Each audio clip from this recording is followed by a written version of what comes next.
it going, guys? My name's Hasta La Vida, and welcome to Fight Week.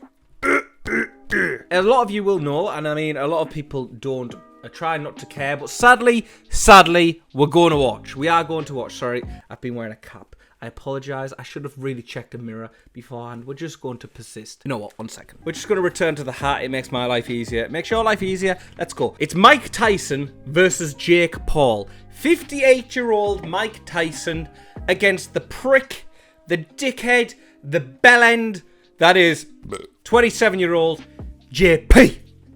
And you guys will know from my channel, I don't like Jake Paul. I can't lie. I think he's an absolute prick. I think everything he stands for is ridiculous. Except one thing that I will say before we get into this. The only thing that I think Jake Paul has ever done is in his entire life that is actually good is promoting female fighters and fighter pay. But on the undercard of this event, we have the amazing Katie Taylor versus the fantastic Amanda Serrano. They obviously had a fight last time. Controversial. Not necessarily, I thought Katie was the better boxer, but they've got the rematch too on this card.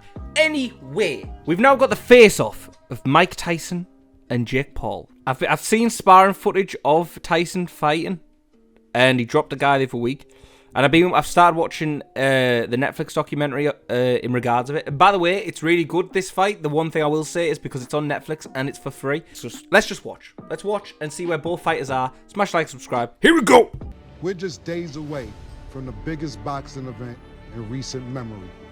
Jake Paul versus Mike Tyson. Katie Taylor versus Amanda Serrano. This isn't paper. I wouldn't say... They keep saying it's the biggest boxing event. In essence, it will be because it'll be more accessible to people who obviously normally wouldn't pay the pay-per-view, but it's not what people are looking forward to, okay? There's a difference between most viewed, maybe, to most anticipated. Oh, there he is. Let's go, Mike. Gentlemen, how you doing? Good to see you. I'll meet you, bro. Look, to maintain order, we're gonna allow you guys 45 seconds to answer my question. The opponent has 45 seconds to respond. It's like a presidential debate. Yeah, tell me. Mike looks different. He looks a lot locked. I hope he comes locked in. This is all I'm worried about. Mike, please come locked in. I'm praying that he wins this fight. I just want to see him asleep. I want to see him battered. I want to see him, you know when you get like a good proper connection and your mouth goes out. And like then it gets a still image. That's what I want. You guys ready? Go. All right, let's get it. We're gonna start with you, Mike. Why'd you agree to take this fight with Jake Paul? I believe this is going to be great for boxing. I believe I'm going to win. Jake, why'd you agree to take the fight with Mike? Man, he's a legend, you know. This is the guy. This is one of the two most famous boxers to ever live, him and Muhammad Ali. This is a dream come true for me. The only issue I have in regards to them saying, obviously, like Mike Tyson, absolutely boxing legend, youngest heavyweight champion, he's won everything he could possibly win. But when Mike retired 20 years ago as well, he was not the same fighter that won those belts. He was already diminished. Now, when I watched the Roy Jones fight back in, I think it was 21 or 20, he looked really good. He's dipping and weaving. He was fast. To me, if he'd put a bit more pressure on Roy, he would have knocked him out. But there was a lot of clinching in the end of it. But that was also only 6 rounds. He didn't look bad. It's just the only worry I have is when you have like Evander Holyfield when he fought Vitor Belfort. And I mean, Evander is a little bit older, but he got dropped brutally by Vitor. And Vitor's an MMA guy. And believe me, MMA for me is better than boxing, but it's proven, as Jake's opponents, minus the elderly, MMA fighters they're training striking, they're not training boxing. I am inspired by Mike, his story, you know, what he's persevered through. And to be able to fight him and to share the ring with such a legend is a special moment for me, and it's historic. And the fact that we did it with Netflix, it's the biggest fight of the century, and that's what I love to do. Make history, have fun, and go to war. Well, to add on top of what does it mean for boxing? Everything, man. You know, this all came from an ayahuasca ceremony. When I saw this happening, I saw the butterfly effect of every kid going into the gym the next. He's got a big fucking head, hasn't he? Sorry, I'm can't lie. I'm not actually listening to a word he's saying. I'm just noticing this beard is like, I'm not jealous at all. I promise. I can totally grow a beard. But like it's coming out like about 5 inches from his head. It's like it's almost, it's crazy, right? It's almost as if he is cushioning his chin. So if the hair will like be like a cushion. So when Mike clips him square on the jaw, it's just gonna. I have love for him, but at the current moment, we're meant to go to war. He's trying to take the food off my plate. I'm trying to take the food off of his plate, and that's what warriors do. Right. But for me, I've dreamt this, manifested it, and it'll be the start of what has been a 12-year career for me in entertainment and acting and working and all the things I've done now into boxing. This is finally my moment and my time to shine, and I'm gonna show the world who the fuck I am, because everyone's doubted me. Everyone's had something to say. Nothing was ever given to me. I've had to work for it all. Yeah, but these things as well, what he's saying, these things he was rightly riddled. Like my thing with Jake Paul is I don't understand still to this day how he's still got a career. I don't get it. I don't get what people actually are enticed by him. I don't get what people actually see in him. I don't get what people think is the pull factor with him. Like I've always said this, but like when Logan obviously had the issue with Japan a couple of years ago, like I still felt Logan went on like this kind of arc where he did recover and he did look at what he was doing was being a knobhead. And don't get me wrong, I'm not saying that he's like this innocent person now. I'm just saying that he's actually grown a bit, where I don't feel like Jake has. I just feel like everyone's slating his boxing career, everyone's doing this. It's because you're not fighting anyone with credit. You're not fighting anyone who's actually making you better. So you're gonna knock Mike out? It's already written. Okay. You heard that shit? Clearly. Just making sure. I like that confidence right there. This is the baddest man on the planet. Heavyweight. Just look at the fucking guy sitting here right now. Right. He's an animal. He posts Instagram pictures and I get a little scared because of how good he looks. But I have to step up to this level and show people that I can accomplish the impossible. And that's what the story of Jake Paul is all about. All right, whatever. You bored me now. I want to listen to Mike speak. 20 years ago.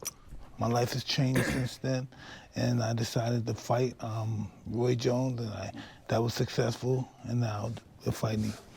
So people shouldn't even bring that shit up no more? No, they should bring it up. Okay. They should see the difference from there to now. Gotcha.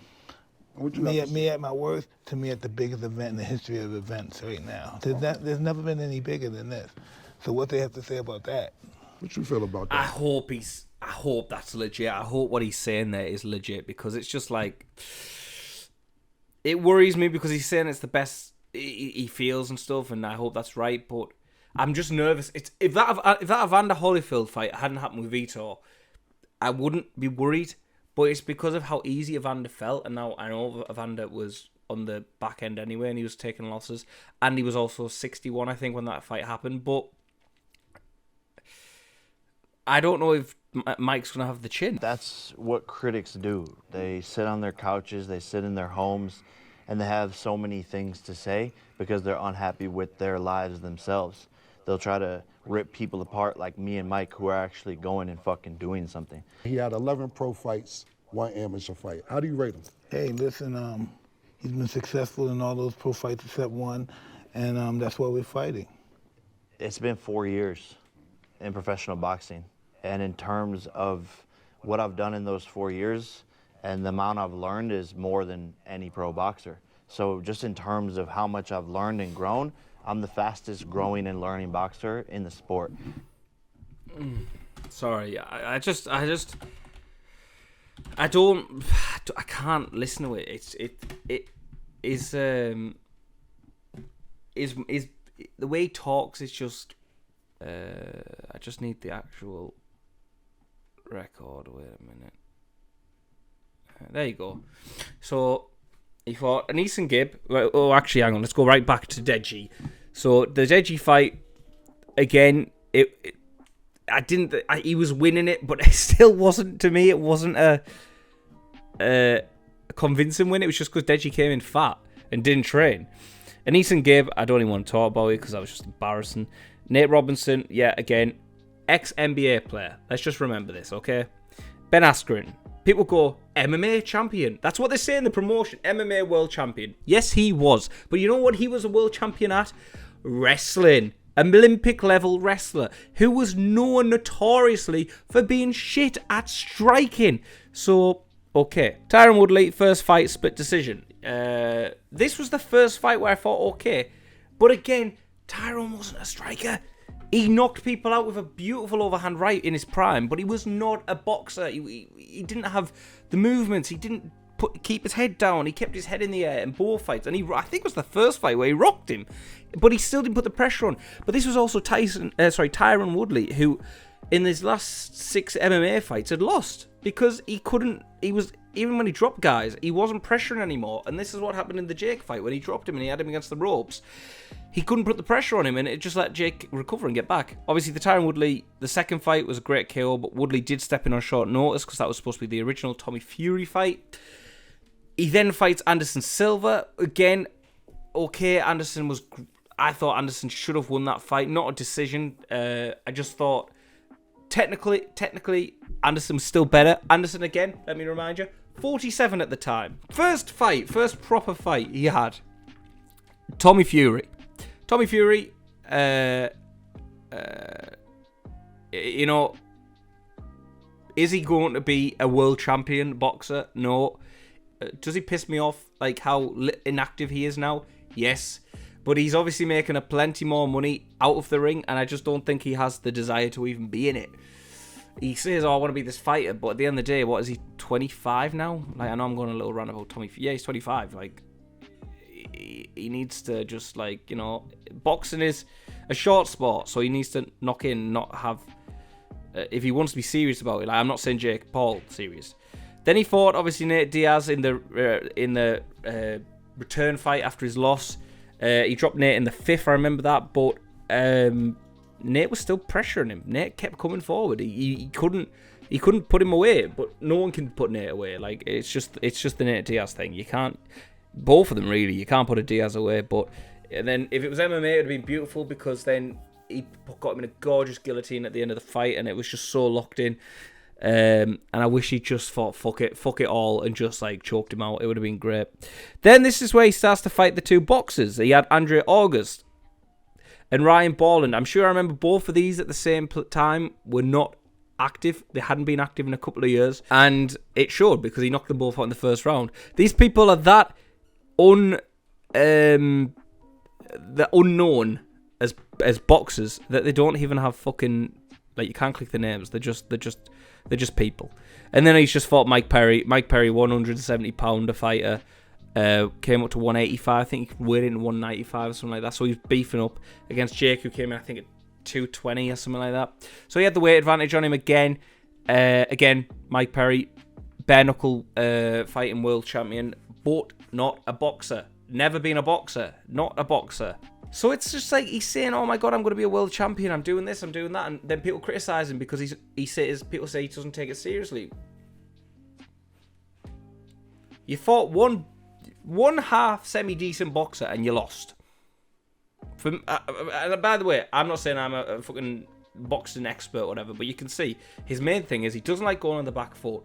And when he panics, he swings. He swings that right because he thinks the right will knock him out. And Tommy Fury, he realised because he just literally, in the end of that fight, he's swinging because he knows he's losing on points to the slickness of Tommy. And it was just great to watch, to be honest with you. Calculate how good I got from year 1 to year 4. No one else has made that progress. So really, to me, that's the most important thing to focus on. And I have big plans, and I'm continuing to, again, do the impossible and show people what I'm capable of. And they chalk up what I've done to fights being rigged. Still, when he posts on his Instagram looking like a killer, hitting the shit out of the mitts, the top 5 comments are, if Jake wins this fight, it's completely rigged. And that Yeah, but it's not saying that it's rigged. It's saying that you're handpicking your opponents, and then there was only the one time, I think it was that Tyron Woodley, the knockout, was the one where we thought it was. There was. I remember watching the things. That was the first one where there was proper like, oh my god, this rigged. Because there was like a little moment at something with Tyron's hand where he goes like this, and it's like someone saying like it's time, and then, and you know it's whatever in it. People are going to say it, but I'm more asked about his opponents. He's not fighting good opponents. As simple as that. Used to bother me. Right. That used to bother me. So do your thing. I've gotten and what I'm accomplishing in this world. They telling me you're talking too long. There's not no Trump shit. They trying to give me the. That's what I'm saying. Yeah, I knew this was gonna happen. See, don't. Hey, we got all the time in the world. We can make edits. What's your name? Joe. Shut the fuck up, Joe. Thank you. Oh, 45. In all fairness, they said 45 seconds, and this guy's literally. I think I've heard Mike speak twice. People cannot deny your activity. This is your third fight this year. You had 3 fights last year, 6 fights in the last 2 years. Where boxers are fighting once every 2 or 3 years. Does that make you better as a boxer, the activity? Yeah, 100%. And I have to stay active. I have to stay working towards my goal of becoming a world champion. So there needs to be 3 fights a year for me at least. And that's how I get better, is under the bright lights and performing when there's adrenaline and nerves. Gotcha. I've always been in the gym training. I'm boxing professional fighters. I'm just, activity is great. I had 15 fights in 1 year when I was younger. And I think activity is great, but I'm prepared. I'm just ready to go. Now, that is the massive thing, and obviously that's what we already said, is activity in the ring rust is a massive thing. You see it evident. Every fighter comes out when they've been on a layoff and says that ring rust isn't a thing, and then they normally lose, and then they go, oh yeah, it is. It's like, it totally is. And that's why I'm worried about Mike, because you can do all the sparring in the world, and that's what all of the athletes say and all of the professionals say. You can do all the sparring in the world, but then the second you actually get in the ring, it's a whole different ball game. So, does a loss to Jake Paul damage your legacy? I don't look at my life as a legacy. Legacy to me means ego. Who the fuck cares about my legacy? I'm gonna be dead soon one day, but he's not gonna win. What do you say about your legacy if you end up beating Mike Tyson, and not just beating Mike Tyson, knocking Mike Tyson out? Obviously, it would be the biggest moment in all of boxing history on Friday night when I put this man to sleep. So that is pretty dope. He dreams a lot. A lot of dreams. I knew it, There's a they lot all of come dreams. true. I mean, this is not gonna come true, young man. Hey man, I respect your opinion, but it's just my time. The universe know it, the gods know it, I know it, and you're gonna know it. Plain and simple. Okay, for next week, we'll see. that's the thing, is obviously, and people forget, well, no, they don't forget, but like, obviously this fight got cancelled once. I think it was July 15th or something, July, whenever it was supposed to happen, but then Mike had an ulcer flare up and the fight had to get postponed for 5 months whilst Mike healed. But then I'm also like, this could actually be a great thing, because there was the preparation for it and everything, and I think it got announced like in February. But now Mike's had, from February, yes, there'll have been the time where he's been recuperating and getting healthy again from the ulcer flare-up, but he's now had nearly enough a year to realise, like, shit, yeah. And who are we to tell Mike Tyson how to train for a fucking fight? So I know he's working with Rafael Cordero, who's a very respected MMA coach, and he's working with boxing coaches he's worked with before, so why not? Why not? Are you concerned if Mike hits you flush on the chin, the shit could be fucked up? Yeah. Yes. Indeed. I have to be alert. This is a scary, scary man. He's a killer and has all the power still clearly in all the videos, all the sparring that he's showing, dropping his sparring partners. My mom is messaging. She can't even watch Tyson punch. Right. She won't watch it because it scares her. And he has one of the deadliest uppercuts of all time. So, of course, I have to be ready and know that he's going to have some moments in there, and I'm going to have to persevere. Now, Mike wasn't taking his eyes off him the entirety of that. There's something about him. I just hope he's locked in, because Mike spoke in the past on the Joe Rogan podcast saying that when he got fat and he got like over 300 pounds and he was doing drugs and everything, and he said it was because he didn't care basically, and he stopped. He had to do that because it got him in a calm place, and because the second he gets in shape and he starts hitting the pads and stuff, his ego comes back. That's his main thing, and that's what he mentioned earlier when he's talking about legacy, and he says he doesn't see legacy, he just sees ego. Now, to hear him say that, because I remember when Joe Rogan actually he spoke about him a few times, and when Mike came back before the Roy Jones fight, he'd lost all the weight, he was in shape, he was ripped as fuck, he was ready to go. I think it was about a week, 2 weeks out from the Roy Jones fight, and Rogan actually says, like, I actually had to make the table a bit bigger because he was that intimidated by his presence. And if Mike, which I don't see why he wouldn't, but if he's coming in with that type of adrenaline and that mindset, you never know. You just don't know. I think he thinks this is going to be a very easy night. It's not going to be an easy night. I don't think that. I think it's going to be a war of ages. The fans are the ones who win out of this, but I know you, I know your soul on a deeper level, and I know myself, and I know you're not going to fucking quit, and neither am I. You could rip my head off, I can go down to the canvas, you can fuck me up, I could be bleeding from everywhere, and I'm not going to stop. And I know that's the same for you. That's the beauty of this, is I don't think it's going to be easy. I know it's going to be hard. You had a great career, but in many ways, this is the biggest event that you ever been a part of. What does this say about this night and this matchup? First of all, no one else can do this but me, I believe. And like you said, this is the greatest boxing match in the history of boxing, and it's because I'm a part of it. Yeah, I love that confidence. The That's the thing, is I love that confidence. I fucking hope he's not just having us on. I hope he doesn't walk in and just gets flattened around, because I love Mike, and like it's this unique confidence he has even at 58 of just like, yeah, what?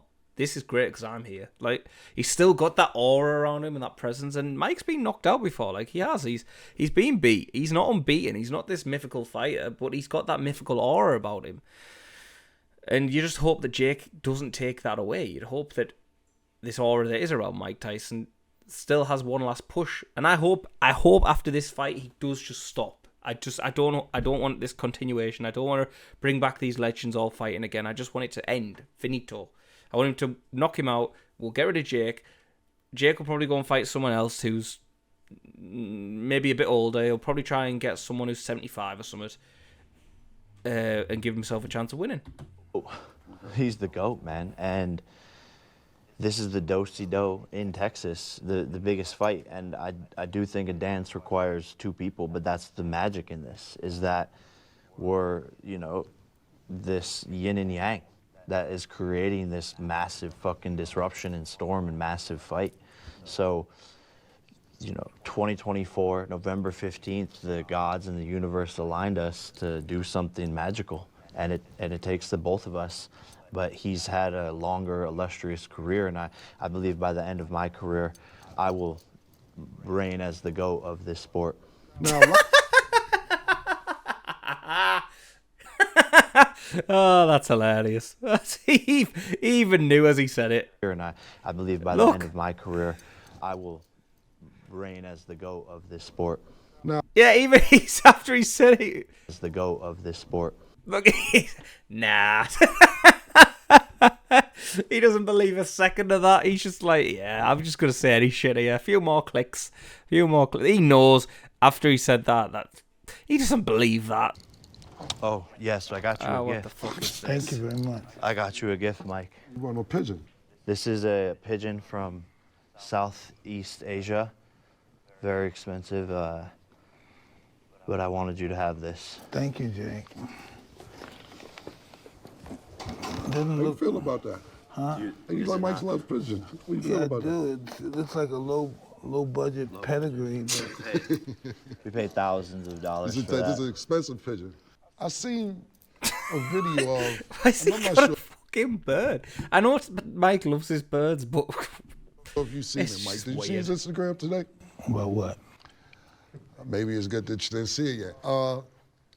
He has you guys face to face, and he's kissing you in the mouth in several pictures on Instagram. It's actually on his page, and it's kind of went viral today of him just Oh, dear. stepping to you, kissing you in the mouth several times. Does stuff like that aggravate you? I have that effect on people. You know, I have that effect on people. Okay. He's lost now with the bird. Is it a low budget pigeon? Or Well, he had no one loves him. He has no band or anything, so he doesn't belong to nobody. Okay. well, he belongs to you now? I'll feed him to my falcon. Oh, So that's food for your falcon? Yeah. He bought him a bird. Oh, the poor... I feel bad for that pigeon. I hope it doesn't die, because I don't like animal deaths, but... Oh... Even he's just like, oh, this is the difference. He's like, oh, well, I came from Disney and everything, and the world hates me. I will feed the bird to the pigeon. This is getting interesting. What do you have to say about this Falcon. fight coming up this Friday? And any words for Jake? I'm just ready. I'm just ready. Let's go. Jake? let's go. The do-si-do. You ready to go? Excited, man. And it's going to be a beautiful night. Amazing fights on the undercard. Amazing production. The amount of people showing up for this. The biggest stadium, the biggest platform, the biggest fighters. Doesn't get much better than this. That's fucked up, Mike.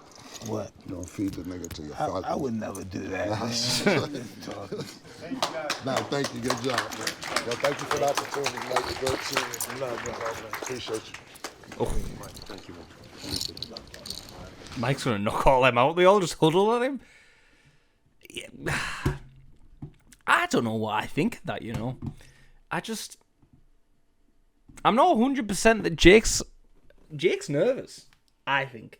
But Jake's always been like that in face-offs. He always has that very awkward persona to him. I fucking hope Mike comes in. I just hope he comes in. I'd love Mike to break him in there, but I just don't see that. I can't see it being long. I can see Mike clipping him. Maybe if he can somehow sustain an early pressure. But I feel like Mike's going to be the one who gives the early pressure, because he's just going to try and get close to him and chin him. But if he can't succeed in chinning him, then Jake could get the late knockout on him. So it's just like, I don't know. I'm undecided. And that shows how great Mike Tyson is, because I can't sit here and go, oh my God, Mike's going to get killed. I can't say that. And especially with, look at the opponents Jake's fought, and even 47-year-old Anderson Silva, he struggled against him. So I know there's still 11-year difference between Anderson and Mike, but I don't know. I'm praying. I'm hoping Mike wins. We shall see. I'm going to end it there, though, guys. I hope you enjoyed this different type of video. If you did, please leave a like, subscribe, tell your friends about the channel, and I'll see you in the next video.